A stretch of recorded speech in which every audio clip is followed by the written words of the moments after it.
నువ్వు ఎంసెట్ చదివి పాస్ అయ్యావా లేకపోతే లక్కా బ్రో? రెండు బ్రో. ఒకటని నేను చెప్పలేను, ఎందుకంటే చదువుడు అంటేనేమో ఇరిగదీసి ఏం చదవలేను నేను. ఇక లక్ అంటేనేమో నా లక్ తెలుసుగా, మనకు దరిద్రమే మన బెస్ట్ ఫ్రెండ్. ఇక తర్వాత నేను చెప్పాలంటే, కరెక్ట్ చెప్పాలంటే వేదాంత్ కోచింగ్ తీసుకున్నా. దానివల్ల నాకు హెల్ప్ అయింది. మా డాడీ వద్దన్న ఇప్పించింది అది. దాంట్లో ఏం హెల్ప్ అయిందంటే, నాకు వీక్లీ వన్స్ టెస్ట్ పెట్టేది. ఇది ఏది EAMCET previous year questions test పెట్టేది. దానివల్ల నాకు ఎంసెట్ ఫస్ట్ రాసినట్టు అయింది. నాకు మంచిగా హెల్ప్ అయింది అది. మీరు వేదాంత ఎవరైనా ఫాలో అవుతుంటే ఏదో ఒక ఎమోజ్ కామెంట్ చేయండి సప్పుడేగా. తర్వాత దాంట్లో లక్ అంటేనేమో అంత ఎంసెట్ ఎగ్జామ్ అంటేనే లక్ ఉండాలి, ప్లస్ కొంచెం చదువు ఉండాలి. ఒక 30 క్వశ్చన్స్ అలా నువ్వు రాయగలిగితే నీకు మంచి స్కోర్ వస్తుంది లక్ వల్ల. ఇక నువ్వు 20 చేసుకున్నా కూడా పాస్ అవుతావు. మొత్తానికి ఏం రాలేదు అనుకో పక్కా ఫెయిల్ అవుతావు. అట్లుంటది EAMCET exam. Okay, thank you bro. నేను మొన్న పోస్ట్ చేసిన రీల్ కి అయితే చాలా మంది డిఎం చేసి అడిగిన కామన్ క్వశ్చన్ ఏంటంటే, ఎంసెట్ ఎగ్జామ్ కి ఏమేమి తీసుకెళ్లాలి, అక్కడ ఎలా ఉంటది, ఎంసెట్ ఎగ్జామ్ ఎట్లా రాయాలి అని అట్లయితే అడిగారు నాకు. దానికి ఏం చెప్తున్నా అంటే, నేను ఏమేమి తీసుకోవాలంటే నాకు అంత కరెక్ట్ గుర్తుకులేదు బ్రో, 1 year అయిపోయింది కదా. కానీ నాకు తెలిసి ఏమేమంటే, ఇప్పుడు హాల్ టికెట్ ఉంటది, ఇంకా ఒక ఫోటో అనుకుంటే ఆధార్ కార్డు. కానీ మీరైతే తెలుసుకొని అన్ని తీసుకోవండి. అక్కడైతే ఆ 3 అవసరం పడతాయి నేను అనుకుంటున్నా, కరెక్ట్ చెప్తలే నేను. మీరైతే అక్కడ అవసరం పడతాయి కదా. అక్కడ వెళ్ళిపోయినాక ఇంకో నా సజెషన్ ఏంటంటే, మీరు ఒక ½ an hour గంట ముంగడు పోండి, ఏం కాదు, గంట జల్దీ పోండి. కానీ ఒక్క నిమిషం కూడా లేకపోకండి. ఎందుకంటే గేట్ బంద్ చేసిరంటే ఇక పేరెంట్స్ కూడా అటు ఇటు పోలేరు, మొత్తం బంద్ అయిపోతుంది. పేరెంట్స్ లోపల అంటే లోపల బయటికి పోనియారు. ఇక తర్వాత ఏంటంటే, మీకు ఎగ్జామ్ అయితే మీకు కంప్యూటర్ బేసిక్ ఉంటది, కంప్యూటర్ మీద జరుగుతుంది. మీకు సేమ్ అది స్టార్ట్ అయిపోతుంది. టైం కాగానే కంప్యూటర్ ఆన్ అయితే, దాని ముందు బంద్ అయి ఉంటది. మీరు కంప్యూటర్ బంద్ అయింది అలా ఏం టెన్షన్ తీసుకోకూరి. టైం అయితే అదే ఆన్ అవుతుంది. మీకు పాస్వర్డ్ ఏంటంటే మీదే హాల్ టికెట్ నెంబర్ పాస్వర్డ్ ఇవ్వగానే అది ఓపెన్ అయిపోతుంది. ఆన్లైన్ ఎగ్జామ్ రాయాలి. ఎలా రాయాలో పార్ట్ 2 లో చెప్తా, ఫాలో చేసుకొని పెట్టుకో, మిస్ కావు. అట్లనే కామెంట్ లో పార్ట్ 2 అని రాసే ప్లీజ్, నా రీల్ కొంచెం బూస్ట్ అవుతుంది. నువ్వు టీఎస్ ఎంసెట్ రాయబోతే ఈ రీల్ అయితే నీకోసమే. 2026 లో ఒక బిగ్ అప్డేట్ అయితే వచ్చేసింది.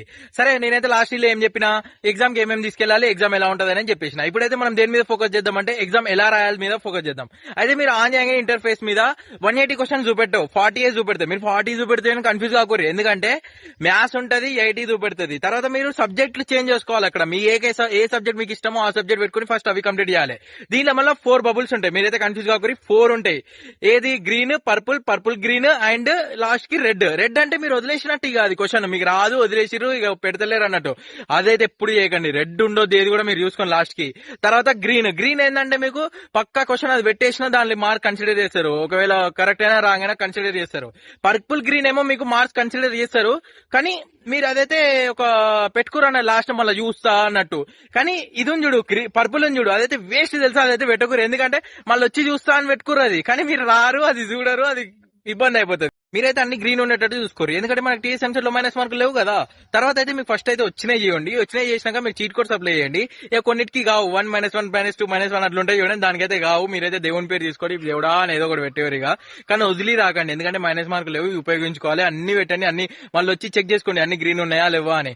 మీ అప్డేట్ గురించి చెప్పినా కదా, అప్డేట్ అయితే నేను మళ్ళీ ఒక పార్ట్ తీస్తా, ఎందుకంటే ఆల్రెడీ లెంత్ చాలా అయిపోయింది రీల్.